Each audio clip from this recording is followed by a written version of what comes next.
తెలంగాణ జనానికి చేతులెత్తి 10,000 శనార్థి.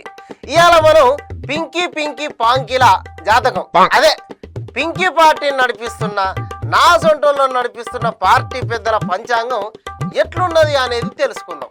ఇది విశ్వావసునామ సంవత్సరం కాబట్టి మా పింకీల విశ్వాసం ఎట్లా వికృత చేష్టలు చేస్తున్నదో చూద్దాం.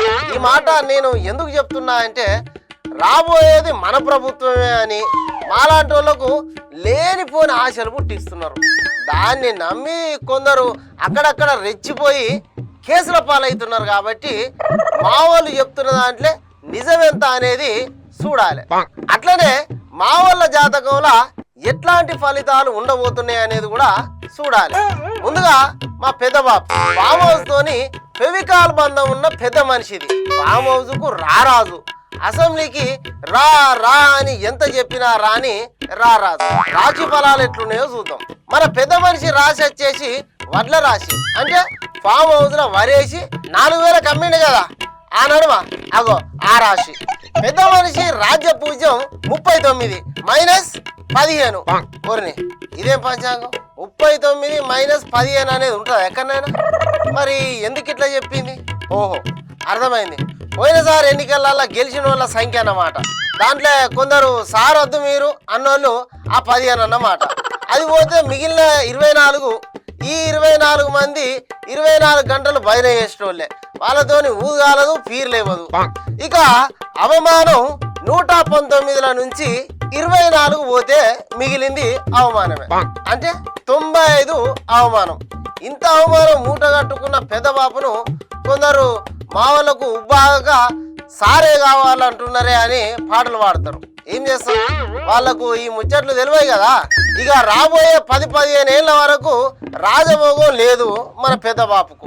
అంటే సీఎం సీటు వచ్చుడు చాలా కష్టంగా ఉన్నది. ఎందుకంటే ఇటు కొడుకు అటు అల్లుడు కుర్చీ కోసం కాసుకొని కూర్చున్నారు. వీళ్ళిద్దరికంటే ముందు రేవంత్ రెడ్డి గారు ప్రజలకు మంచి చేసుకుంటూ పోతున్నాడు. కాబట్టి వాళ్ళకైనా వీళ్ళకైనా ఓ 10-15 ఏళ్ళు ఛాన్స్ వచ్చుడు కష్టమే. ఇక ఒకవేళ మళ్ళా కుటుంబ పాలన రావాలంటే గ్రహాలు ఒకదానికి ఇంకోటి గుద్దుకొని పోట్లాడుకోవాలి.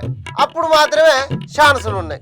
పెద్దబాబు రాశి వారు ఎక్కువ గరం ఉండే పానీయాల జోలికి పోకపోతేనే మంచిది. అంతేకాదు పొగాకుకు అదేవిధంగా పొంగబెట్టే వాళ్లకు దూరంగా ఉంటే మంచిది. మరి ఆ విషయం పెద్దబాపుకు ఎట్లా తెలిసిందో కానీ చాలా ముందు నుండే ఒంటరిగా పొగబెట్టే వాళ్లకు దూరంగా ఉంటున్నాడు.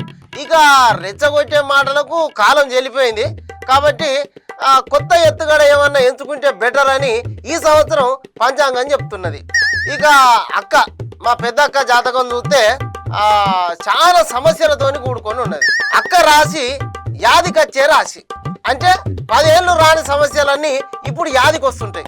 అయ్యా అధికారంలో లేడు కాబట్టి ఎక్కలేని సమస్యలు అక్కకే ఎదురైతాయి.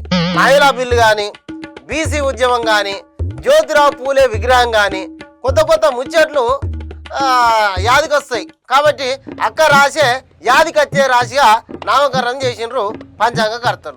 ఇక 20 లక్షల గడియారం పక్క పెట్టి ఇప్పుడు 20 రూపాయల వాచ్ పెట్టుకుంటే అక్కకు కలిసి వచ్చే ఛాన్స్ కూడా ఉన్నది. కాకపోతే అక్క యాక్టింగ్ ఎప్పటికీ జనానికి ఎప్పటికప్పుడు తెలిసిపోతున్నది. దానికి ఒక పెద్ద యాగం చేస్తే ఏమన్నా కలిసి రావచ్చు. ఇక పోతే మా అన్న కేటీఆర్ వర్కింగ్ ప్రెసిడెంట్ గా పగ్గాలు చేత పట్టుకొని మా పింకీ పార్టీ చరిత్రనే ఎవరికి సాధ్యం కాని గుండు సున్నా సాధించిన మునగాడు. తన ఉచ్చిలి చేష్టలతోని పెద్ద మనిషి దావకాన్లో పడేటట్టు చేసిన వీరుడు. ఊపు చూస్తా అంటే పార్టీని కూడా దావకాన పక్క ఎక్కించేటట్టే కొడుతున్నది.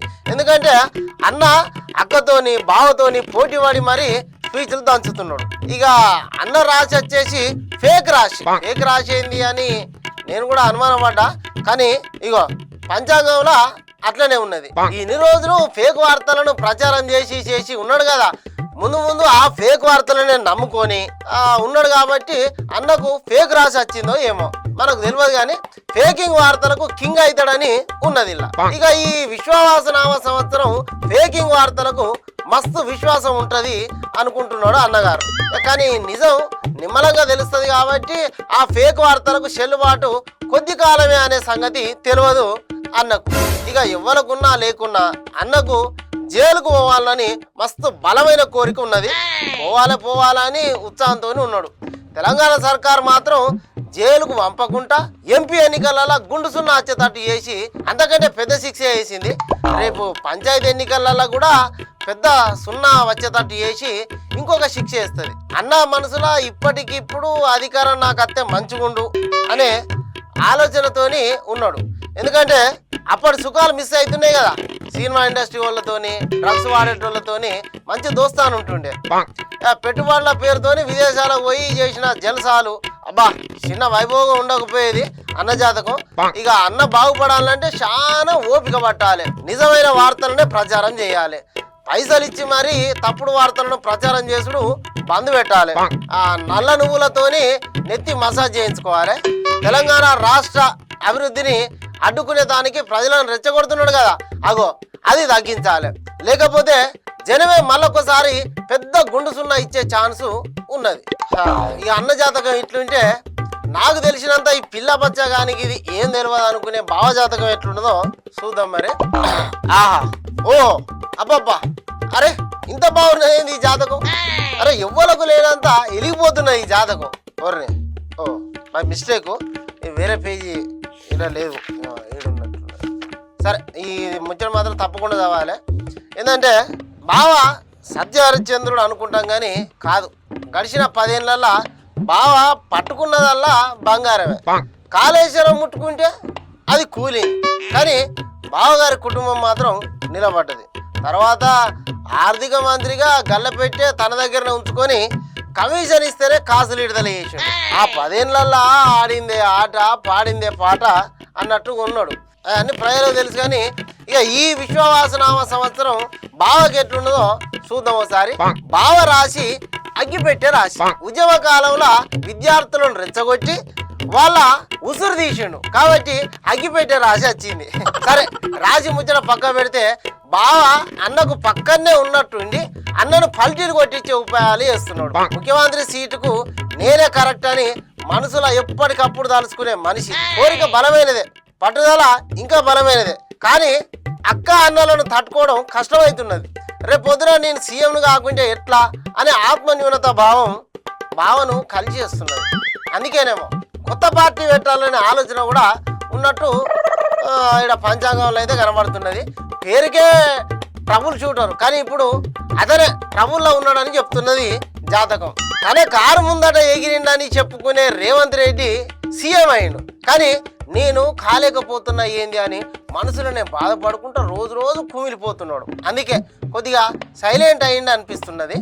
ఆశపడితే రాదు కదా, అందుకే పార్టీని నిలువున చీల్చాలి అనే ప్లానింగ్ చేస్తున్నాడని, ఒకవేళ ఆ ఆలోచన ఇప్పుడు లేకుంటే భవిష్యత్తులోనైనా వస్తుందని ఇక్కడ పంచాంగంలో చెప్తున్నది. పెద్ద మనిషి ఉన్నన్ని రోజులు సైలెంట్గా ఉండి అంటే ఇంకా నా తడాకేందో చూపిస్తా అనే ఆలోచనలు ఉన్నాడట. చూడాలి మంత్రి అవుతాడా, ముఖ్యమంత్రి అవుతాడా, లేకుంటే ఉన్న ఎమ్మెల్యే పదవి కూడా పోతుందా అనేది చూడాలి. ఇక ఆయన ఉన్నాడుగా సంతోష్రావు, ఇక ఆయన ముచ్చట ఇక మొత్తం చెట్ల పేర్లతోటి మస్తు కమిషన్లు కమాయించుడు. ఇక ఆయన అవినీతి కూడా బయటపడే రోజులైతే ఉన్నది. ఇది ఇట్లున్నది కల్వకుంట్ల వారి పంచాంగం.